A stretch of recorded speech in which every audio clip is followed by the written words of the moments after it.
Vous savez que pourtant j'aime la musique, hein. Mais la parole du Seigneur vaut le coup aussi d'être étudiée, et je vous invite à prier. Seigneur, merci pour ces moments de communion fraternelle autour de toi.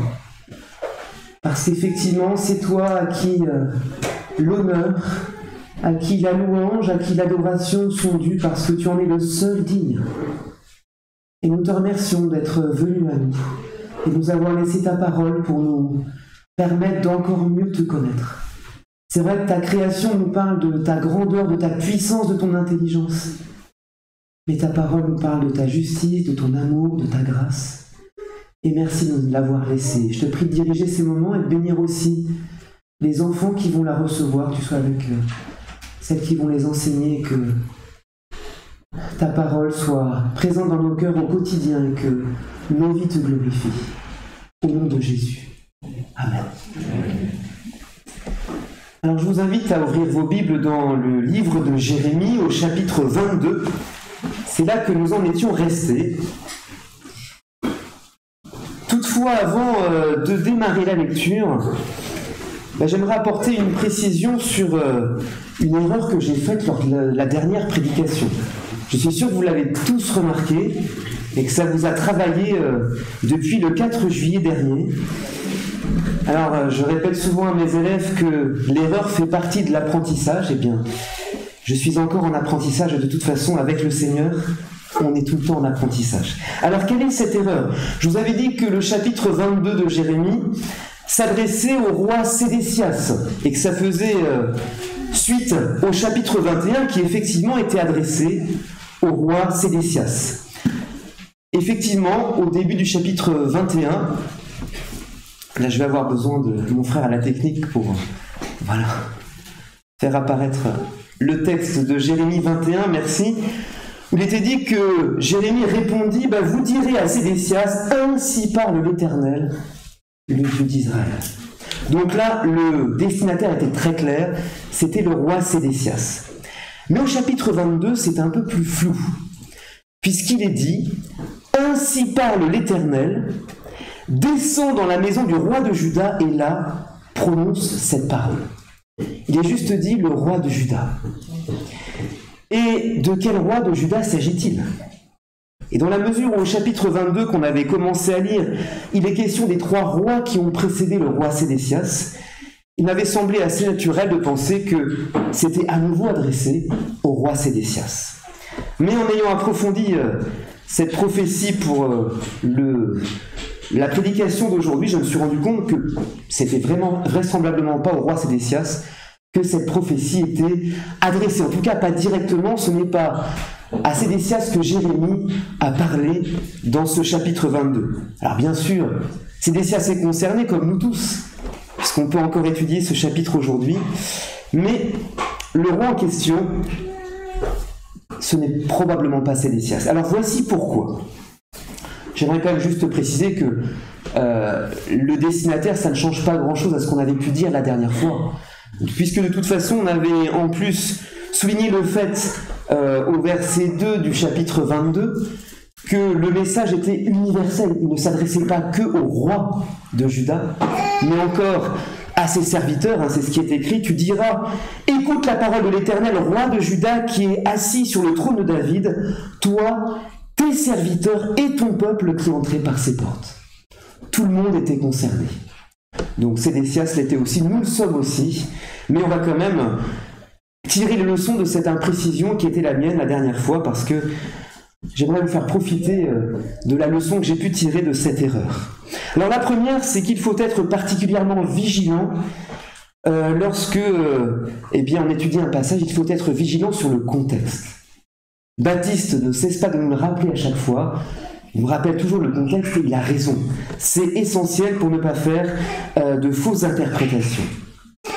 La deuxième leçon, c'est qu'il est important de réaliser que dans les livres des prophètes, ou comme dans l'Apocalypse qu'on a l'occasion d'étudier les mardis soirs, les différentes prophéties n'apparaissent pas nécessairement dans l'ordre chronologique. Par exemple, Dieu donne des révélations dans un premier chapitre sur ce qui va se passer dans un avenir lointain. Et puis au chapitre suivant, il va faire des révélations sur quelque chose qui va se passer dans un passé dans un futur, plus proche. C'est ce qui fait que nous n'avons pas, à la suite des chapitres, l'ordre chronologique dans lequel les choses arrivent. Alors, je vous donne un exemple de cela qui est absolument clair. C'est lorsque Jésus, dans Luc, au chapitre 4, il était à Nazareth, et on lui a demandé de faire la lecture du livre du prophète Ésaïe, le jour du sabbat.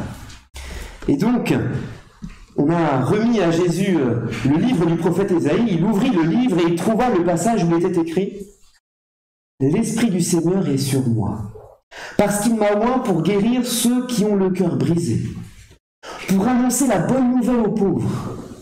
Il m'a envoyé pour proclamer aux captifs la délivrance et aux aveugles le recouvrement de la vue, pour renvoyer libres les opprimés, pour proclamer une année de grâce du Seigneur. » Puis il roula le livre, le rendit au serviteur et s'assit.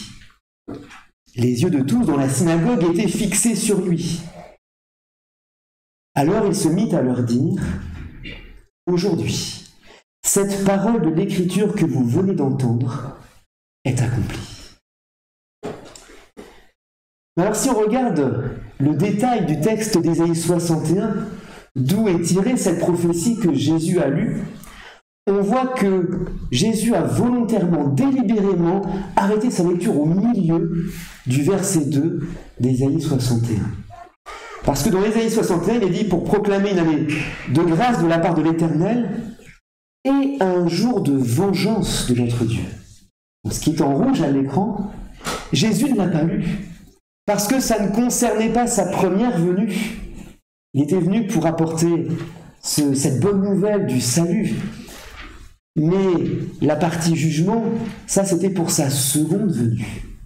Voilà pourquoi il a arrêté là sa lecture, surtout qu'il a dit « Aujourd'hui, cette parole de l'Écriture est accomplie. » Mais le jour de vengeance est à venir, ça c'est pour sa seconde venue, ça n'était pas encore accompli. Vous voyez que dans une même phrase, on peut avoir des prophéties concernant l'immédiat, dans le cas de ce qui s'est passé pour les gens qui étaient dans la synagogue à Nazareth, et puis quelque chose de beaucoup plus lointain, et qui n'est pas encore arrivé plus de 2000 ans après. Donc vous voyez que la compréhension des prophéties n'est pas une chose facile, il faut faire preuve d'humilité, de prudence. Alors j'espère ne décourager personne en vous disant cela, et j'espère que personne ne se dira « Oh là là, c'est trop compliqué les prophéties, ça n'est pas pour moi ». Si, c'est pour chacun de nous, la Bible est pour tout le monde, mais il est vrai que par soi-même, on n'a pas la capacité de comprendre. On a besoin du Saint-Esprit de Dieu, on a besoin de son aide, on a besoin de sa grâce, on a besoin de demander l'aide du Seigneur. On a aussi besoin de mettre toute son intelligence en alerte en faisant bien attention au contexte. Et le Seigneur nous fait la grâce que nous avons un livre bien épais, avec de nombreuses pages, de nombreux versets. Alors ça peut paraître beaucoup comme ça, mais c'est extrêmement précieux parce que justement, si un passage nous paraît difficile, ailleurs dans la Bible, on va trouver un autre texte qui va nous permettre d'éclairer ce passage difficile. Et ça nous permet de remettre en évidence ce grand principe d'interprétation, c'est que la Bible explique la Bible. Bien souvent, il suffit d'aller chercher ailleurs dans l'Écriture et on aura les réponses utiles et nécessaires. Alors justement, c'est en relisant l'histoire des rois de Juda que j'ai pu prendre conscience de cette erreur de destinataire pour la prophétie. Et notamment, c'est au sujet du verset 10 de Jérémie 22 que tout d'un coup les choses se sont illuminées pour moi. Donc dans Jérémie 22, verset 10, il est écrit « Ne pleurez pas celui qui est mort et ne le plaignez pas. Pleurez, pleurez celui qui s'en va, car il ne reviendra plus, il ne reverra plus le pays de sa naissance. Car ainsi parle l'Éternel sur Shallum, fils de Josias, roi de Juda, qui régnait à la place de Josias son père, et qui est sorti de ce lieu, il n'y reviendra plus, Mais il mourra dans le lieu où on l'a déporté, il ne verra plus ce pays. Alors ce qui m'a frappé dans ce verset, c'est que tout d'un coup, les verbes sont au présent. Dans le reste de la prophétie, on a souvent du futur, ce sont des choses à venir. Mais là, c'est au présent. Ne pleurez pas celui qui est mort, ne le plaignez pas, mais pleurez. Pleurez celui qui s'en va. Et alors celui qui s'en va, il est clairement identifié, c'est Shallum, qui est appelé ici par ce nom, Shallum, alors qu'ailleurs, notamment dans le livre des rois, il est appelé Yoahaz. Et c'est le fils de Josias qui a régné juste après lui. Et donc celui qu'il faut pleurer, ou alors plutôt celui auquel Jérémie disait « Non, il ne faut pas pleurer pour lui, cessez de pleurer pour lui », eh bien c'est évidemment Josias, ce bon roi d'Israël dont il dit qu'il fit ce qui est droit aux yeux de l'Éternel et qu'il marcha dans toute la voie de David son père. Vous pourrez retrouver ça dans 2 Rois au chapitre 22. Et c'est vrai que Josias avait pris à cœur la parole de l'Éternel. Il avait entrepris de grandes réformes dans le royaume de Juda afin que le peuple revienne à l'Éternel. Il avait fait en sorte de débarrasser les idoles du pays. Il avait organisé la célébration de la Pâque qu'on n'avait plus célébrée depuis plusieurs décennies. Bref, c'était un bon roi et il était mort. Et effectivement, il y avait un deuil, un profond deuil en Israël, dans le royaume de Juda, pour pleurer ce roi qui avait fait tellement de bonnes choses pour le royaume de Juda. Et alors, il est question de maintenant pleurer pour celui qui s'en va. Donc pour son fils Yoahaz, qui est ici appelé Shallum.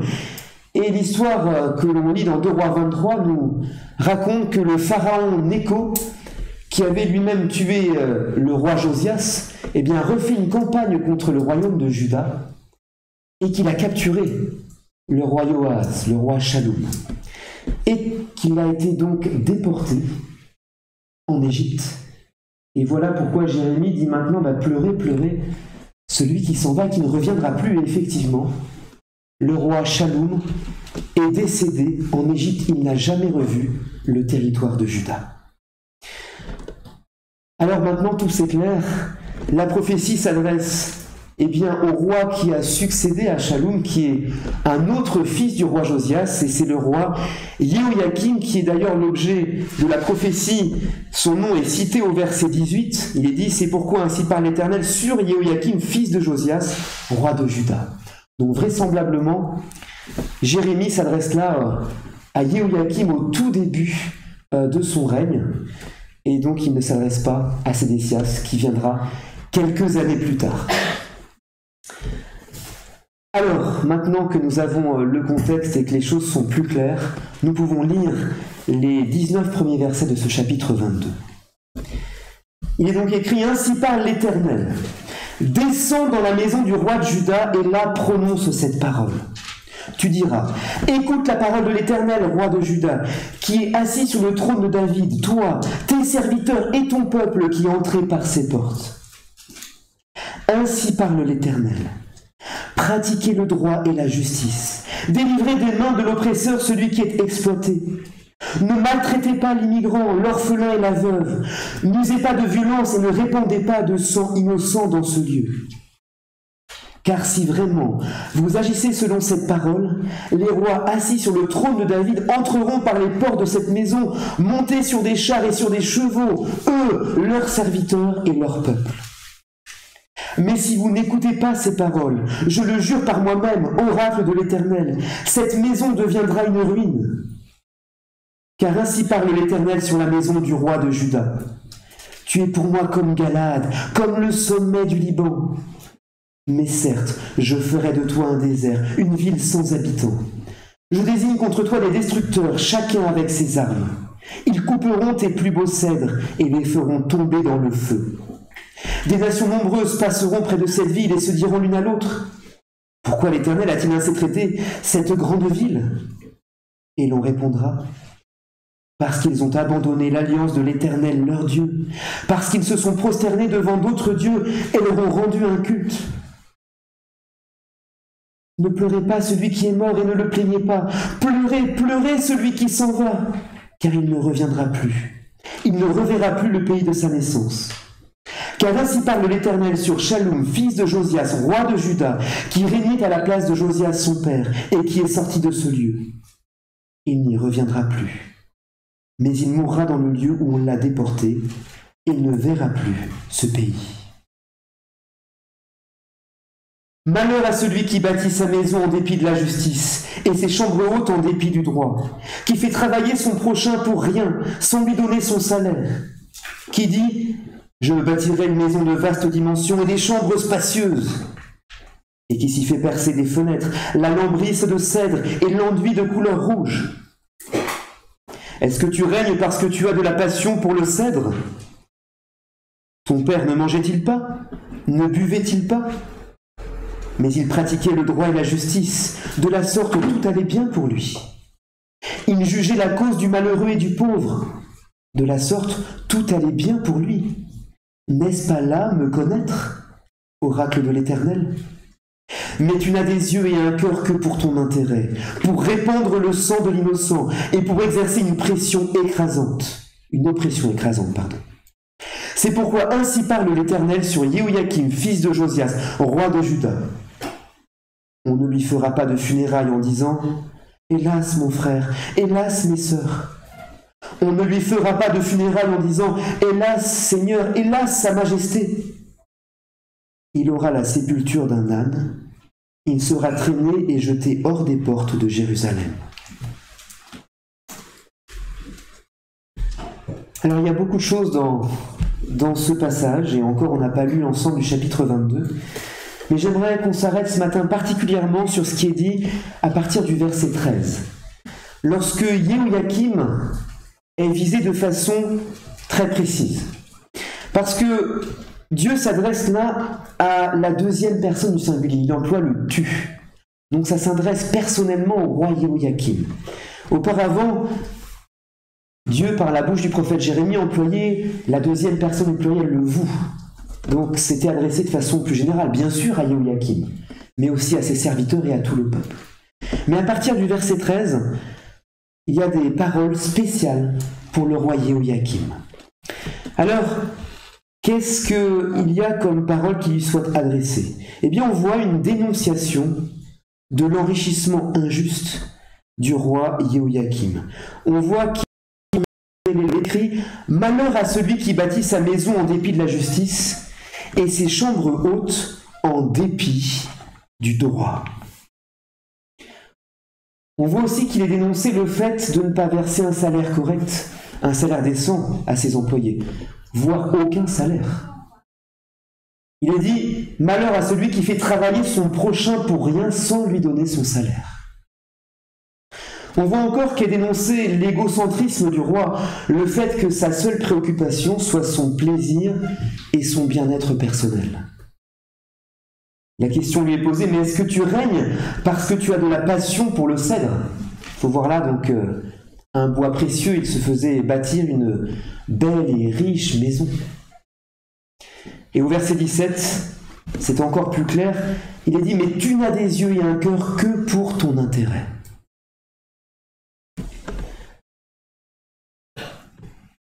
Et il semble d'ailleurs que tous les coups soient permis pour le roi, pour atteindre cet objectif d'enrichissement et de bonheur personnel. On voit que le roi est prêt à tuer des innocents s'il le faut, et à opprimer durement toute opposition, quiconque s'insurgerait contre la politique économique du roi. On voit qu'il est écrit pour répandre le sang de l'innocent, pour exercer une oppression écrasante. Alors certains voient même dans ce roi le patron suprême et voient finalement dans ces dénonciations un plaidoyer contre le patronat abusif, un plaidoyer contre la recherche effrénée du profit quels qu'en soient les moyens, un plaidoyer contre l'optimisation fiscale exagérée où on est à la limite de la légalité. On reprochait ici à Jéhoïakim d'aller au-delà du droit, de ne pas respecter ce qui est juste. Certains y voient donc une dénonciation du capitalisme sans visage, où l'être humain finalement passe au second plan, où il est considéré comme étant sans valeur, pourvu que le gain soit au rendez-vous pour les dirigeants, et qu'il puisse s'en mettre plein les poches. Alors si vous vous souvenez de la prédication de la semaine dernière, où Baptiste nous avait partagé notamment ce texte de Colossiens 4, verset 1, où il était écrit « Maître ou patron, accordez à vos serviteurs ce qui est juste et équitable, sachant que vous aussi, vous avez un maître dans le ciel. »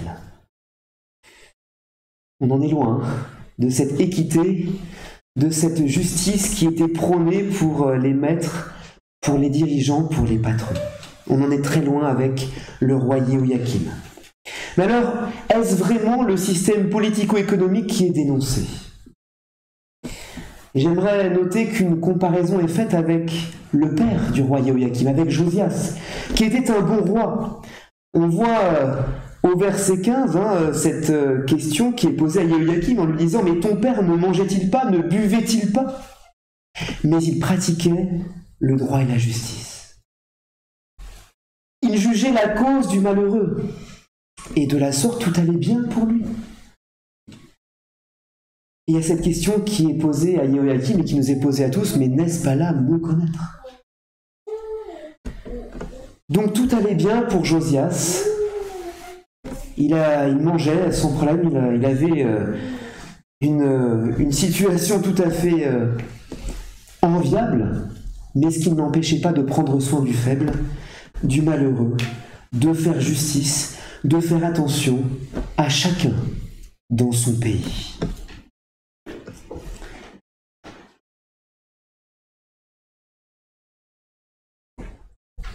Donc le problème ne vient pas du système politico-économique, puisque Josias était dans le même système économique. Ça n'avait pas changé à sa mort.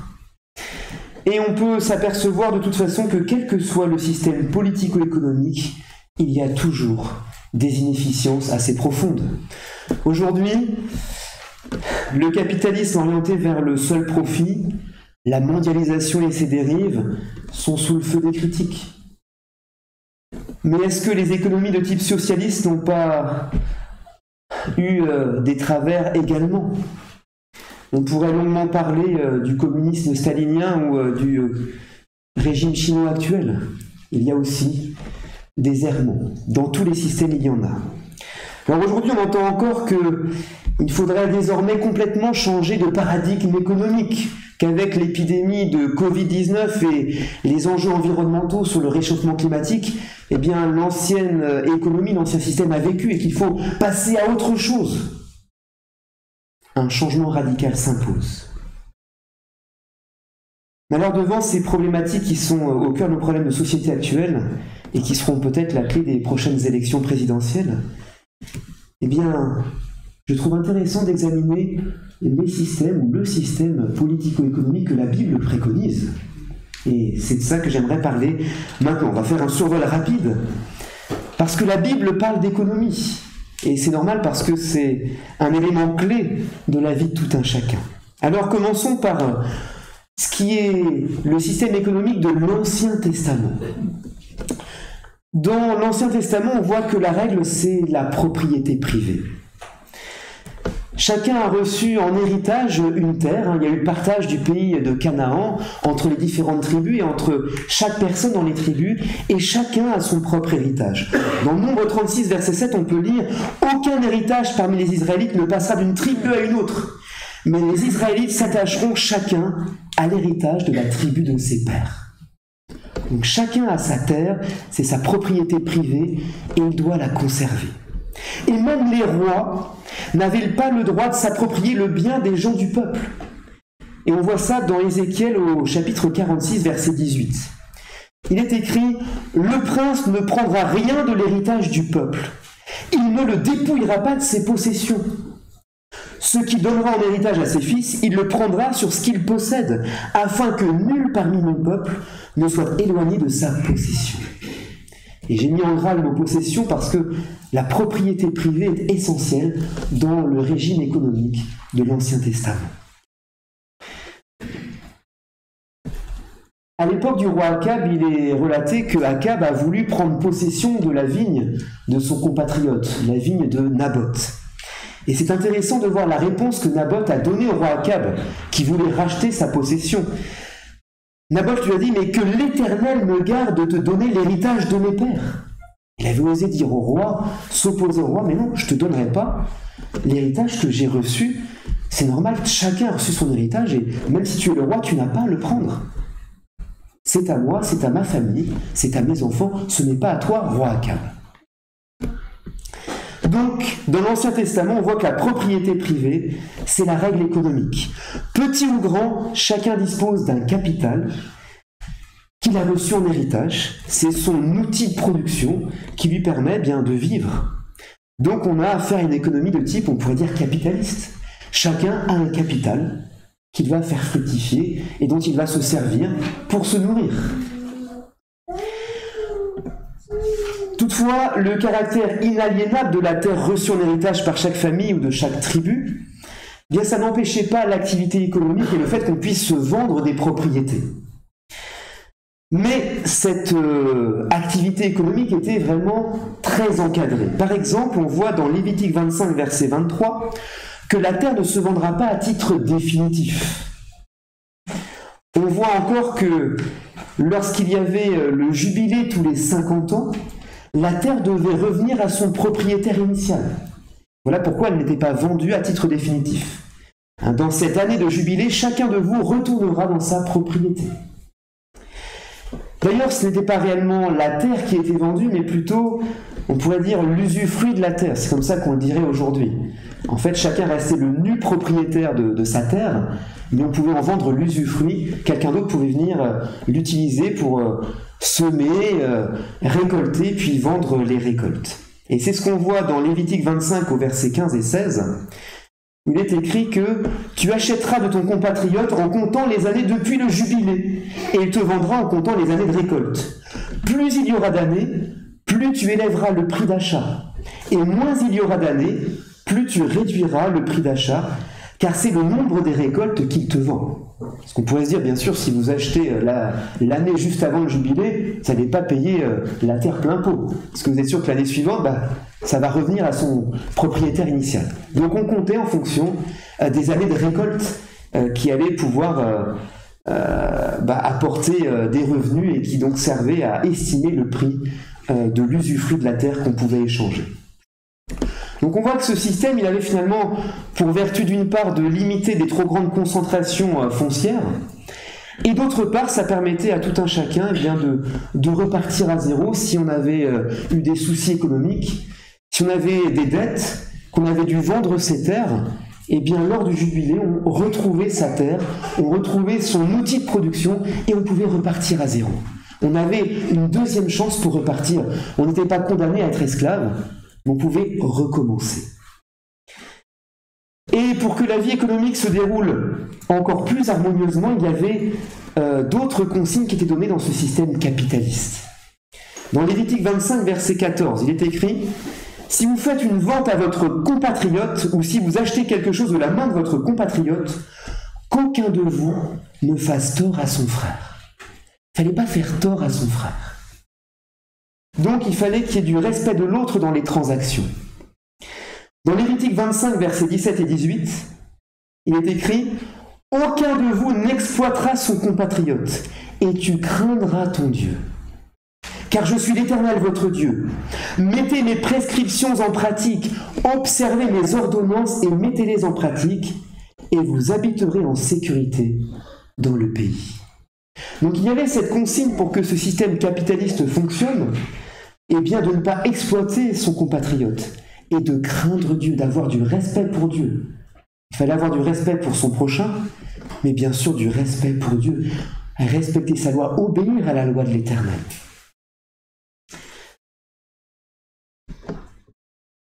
Il y a encore cet autre verset, le verset 22 de Lévitique 23, qui nous dit que non seulement il ne fallait pas exploiter l'autre, mais qu'il fallait encore prendre soin de celui qui était démuni, qui était pauvre et qui n'avait pas de source de revenus.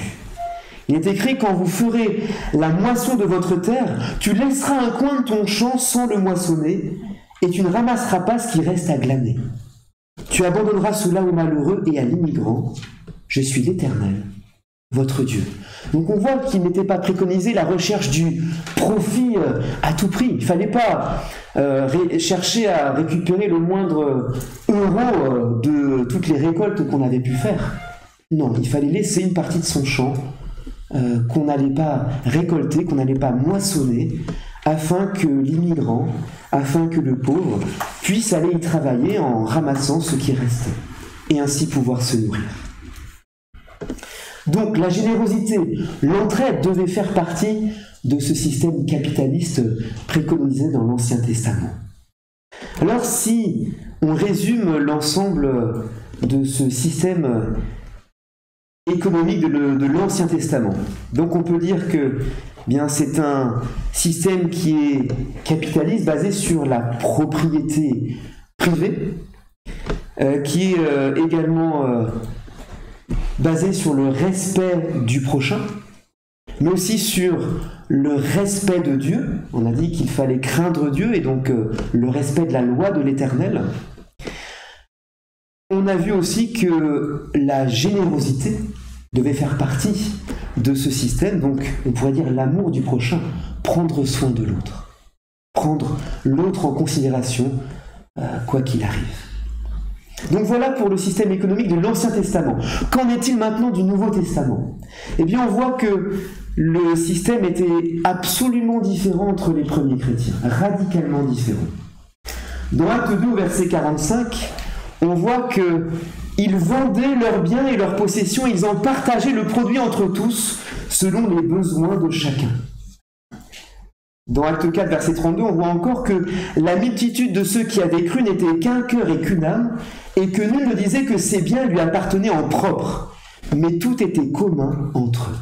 Donc là, fini la propriété privée, qui était tellement importante à l'époque de l'Ancien Testament, nul ne disait que ses biens lui appartenaient en propre. Donc là, on est sur la propriété collective. On met en commun tout ce qu'on a.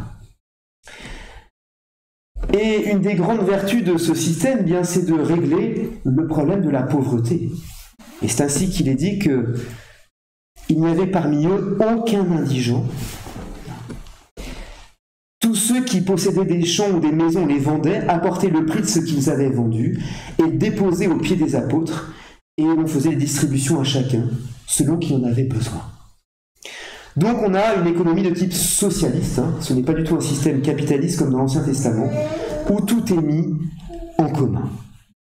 Toutefois, bien que cette propriété collective a été la règle chez les premiers chrétiens, la propriété privée n'était pas remise en cause pour autant.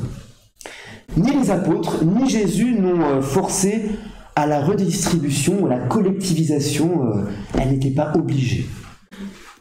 Je pense par exemple à ce que Pierre a dit à Ananias et à Saphira lorsqu'ils ont apporté le produit de la vente de leur champ. Enfin, je devrais dire une partie du produit de la vente de leur champ, puisque c'était le problème qui a émergé à l'époque, c'est que, Ananias et Saphira avaient dit qu'ils apportaient l'ensemble du produit de la vente de leur champ, et en fait, ils avaient menti, ils n'en avaient apporté qu'une partie. Et qu'est-ce que Pierre a dit à Ananias à ce moment-là? Il lui a dit, mais lorsque tu l'avais, ce champ, ne demeurait-il pas à toi? Et après la vente, le prix n'était-il pas à ta disposition? Tu pouvais très bien conserver ça, c'était ta propriété, tu pouvais le garder. Et le reproche qu'il lui est fait, c'est d'avoir menti. C'est pas d'avoir apporté qu'une partie, mais c'est d'avoir menti sur le fait qu'il apportait l'ensemble du prix de la vente. Je pense aussi à Matthieu 20 au verset 15, dans la parabole des ouvriers qui ont été embauchés à différentes heures. Eh bien, Jésus lui-même dit, mais ne m'est-il pas permis de faire mes biens ce que je veux? Jésus ne remet pas en cause la propriété privée, on a le droit de faire de ce qui nous appartient, ce que l'on veut. Donc on voit qu'il n'y a pas de collectivisation forcée dans le Nouveau Testament, mais qu'il y avait cette règle entre les chrétiens qu'ils s'étaient mis d'accord pour tout vendre et tout mettre en commun. Alors est-ce que ça fonctionne? Est-ce que ces différents systèmes économiques fonctionnent? Alors si je reviens sur le système capitaliste de l'Ancien Testament, on va revenir sur l'histoire de Akab avec Naboth. Quand Akab a voulu racheté à Naboth sa vigne qui était juste à côté de son palais. Bien, on pourrait dire que Akab a finalement lancé une des premières OPA de l'histoire. Hein. Il a fait, alors je ne sais pas, c'est pas vraiment une offre publique d'achat, c'était une offre personnelle d'achat, c'était juste pour Naboth, mais en tout cas il a voulu racheter ce qui était à son compatriote. Et qu'a fait Akab devant le refus de Naboth qui n'a pas voulu lui vendre sa propriété? Alors c'est Jézabel, la femme de Akab, qui a tout manigancé, mais Akab, ça ne l'a pas dérangé plus que cela. Eh bien, Akab a eu recours au mensonge. Il a fait accuser injustement Naboth, ce qui a conduit à ce qu'il soit même lapidé par les gens à l'époque. Et ainsi, Akab a pu prendre tranquillement possession de la vigne de Naboth. Alors on pourrait se dire, donc ce système capitaliste n'est absolument pas vertueux, hein, c'est un échec, on pourrait dire là, de ce système avec cette OPA terrible, horrible, que Akab a lancé sur son compatriote. Et pourtant, quand on voit le message des prophètes et les reproches qui sont faits à Akab, c'est pas le système économique qui est remis en cause, mais c'est le non-respect des règles du système, le non-respect du prochain, le fait que Akab n'a eu aucune considération pour Naboth et pour l'héritage qu'il avait reçu de ses pères. Effectivement, la loi mosaïque, on l'a vu, hein, elle instituait le capitalisme, mais il y avait toutes les valeurs morales qui devaient l'accompagner. Ne pas faire tort à son frère, respecter la propriété privée, ne pas exploiter son compatriote, etc. Craindre Dieu, craindre la loi de Dieu. Akab n'avait absolument rien respecté de tout cela. Et c'est ça qui est blâmé par les prophètes, c'est ça qui est blâmé de façon générale. C'est pas le système, c'est le non-respect de tout ce qui va avec ce système, toute la loi donnée par le Seigneur. Dans le Nouveau Testament, alors est-ce que ça marche mieux? Bien, on a parlé de l'histoire d'Ananias et Saphira. Ben, on voit que là aussi ça n'a pas fonctionné. Parce que c'est facile d'être tenté de vouloir garder une partie de ses biens pour soi, de ne pas vouloir tout partager, et du coup de finir par être malhonnête. Alors que le système du Nouveau Testament suppose l'honnêteté.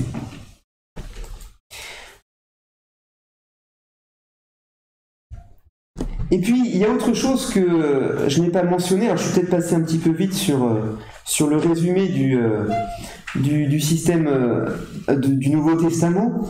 Et il y a un élément que je n'ai pas mentionné, mais sur lequel on va revenir. Alors, oui, merci d'avoir retrouvé la diapo. Donc, on avait dit qu'il y avait la propriété qui était collective, le partage et l'honnêteté sur lequel ça reposait. Également, bien sûr, la foi en Dieu, hein, puisqu'il est dit que tous ceux qui avaient cru mettaient en commun. Donc la foi était à la base de tout cela. Il y avait aussi la générosité, le fait de mettre tous ses biens en commun, et donc l'amour du prochain qui était là exactement comme dans le système de l'Ancien Testament. Mais il y a quelque chose qu'il va falloir ajouter, parce que c'était facile pour certains de se dire oh, bah, si tout est en commun, bon, je n'ai qu'à profiter de ce que les autres ont mis en commun. Et c'est facile de tomber dans l'assistanat, de tomber dans le fait de profiter de ce que les autres vont apporter. Et c'est la raison pour laquelle l'apôtre Paul, bien souvent dans ses lettres, il va rappeler qu'il faut non pas profiter, mais qu'il faut se mettre au travail. Alors du coup, je suis désolé, ça te fait aller un petit peu plus loin. Il faut retrouver le passage d'Acte 20, verset 33, merveilleux, on l'a à l'écran, où Paul dit ceci: je n'ai désiré ni l'argent, ni l'or, ni les vêtements de personne. Il dit pas, il n'a pas voulu profiter de ce que les autres avaient mis en commun. Il dit, vous savez vous-même que ces mains ont pourvu à mes besoins et à ceux de mes compagnons. J'ai travaillé, nous dit Paul. J'ai pas profité. Et lorsqu'il s'adresse aux Thessaloniciens, et notamment à Thessalonique, certains étaient devenus oisifs parce qu'ils attendaient le retour du Seigneur. C'est pour ça que dans les deux lettres, on voit qu'il est question de précision quant au retour du Seigneur. Et les Thessaloniciens l'attendaient tellement qu'ils avaient, pour certains, arrêté de travailler. Ils disaient, le Seigneur va revenir bientôt, alors on va l'attendre. Et Paul leur dit, mais non, non.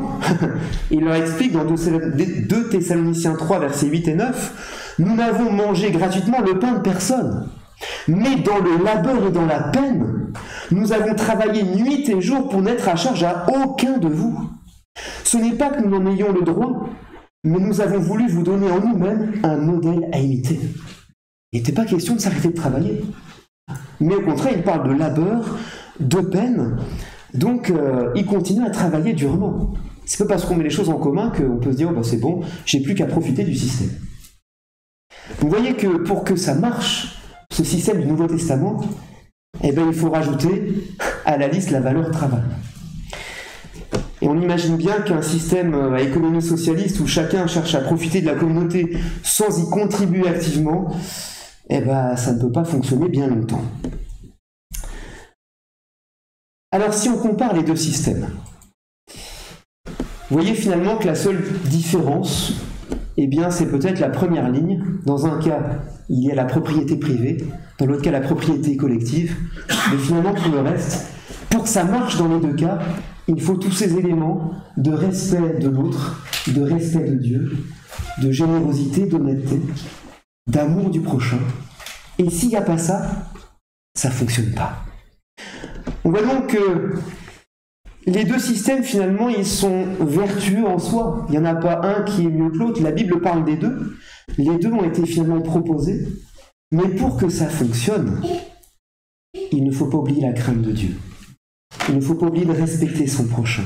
Il ne faut pas oublier d'être généreux. Sinon, on tombe dans tout un tas de travers, dans un système comme dans l'autre. Par rapport au système capitaliste de l'Ancien Testament, bien, on a lu ce qui était dit dans Jérémie 22 au roi Joachim, qui lui a abusé de sa position de roi, on peut dire de grand patron. Il a voulu profiter du système pour s'enrichir aux dépens du peuple.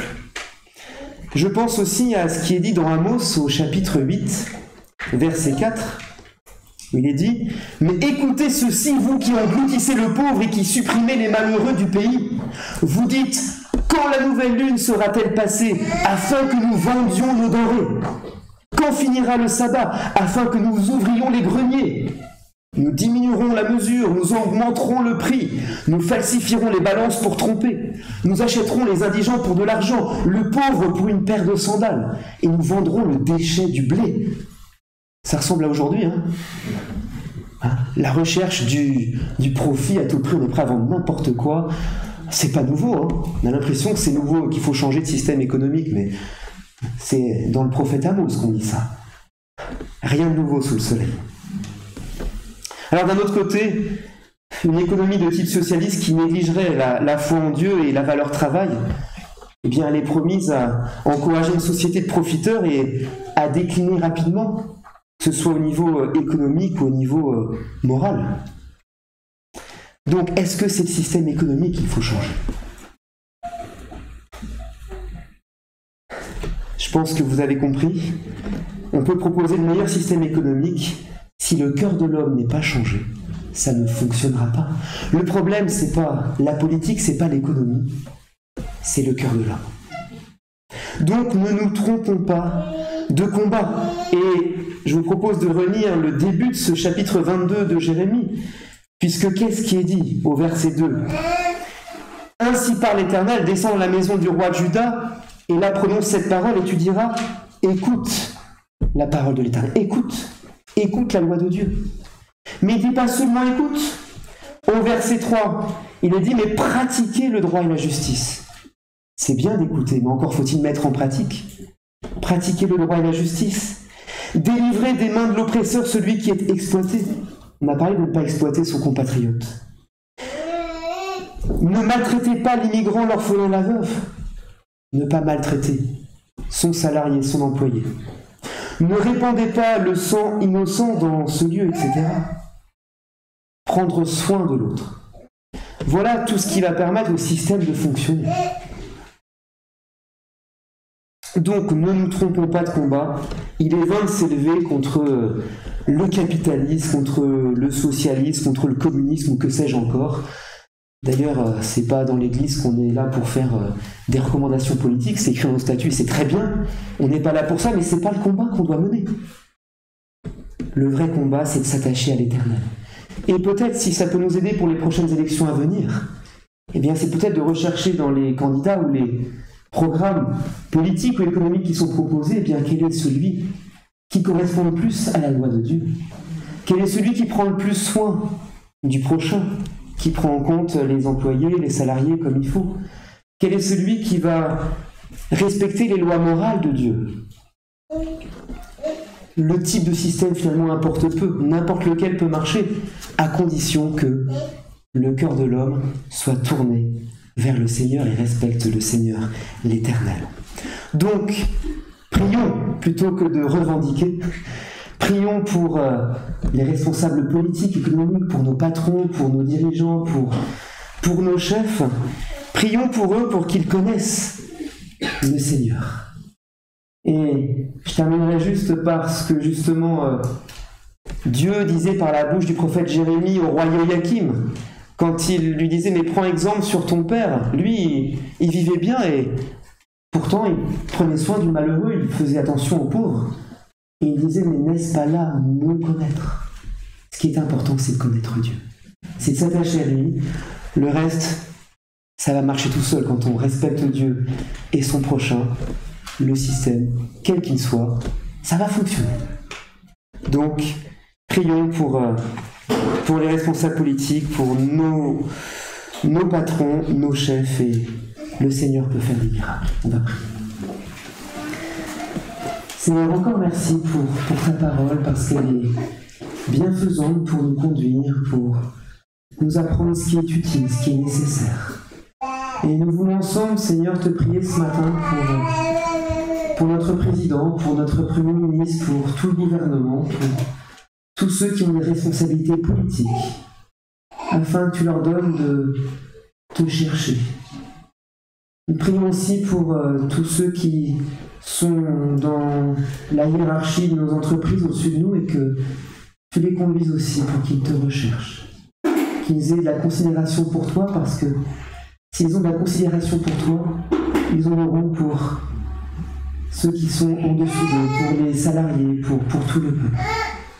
Et Seigneur, nous voulons te prier de faire grâce pour notre pays et nous donner à nous d'être des lumières, comme on a pu aussi l'entendre lors du message de la semaine dernière. Il y avait un message pour les serviteurs, pour les employés.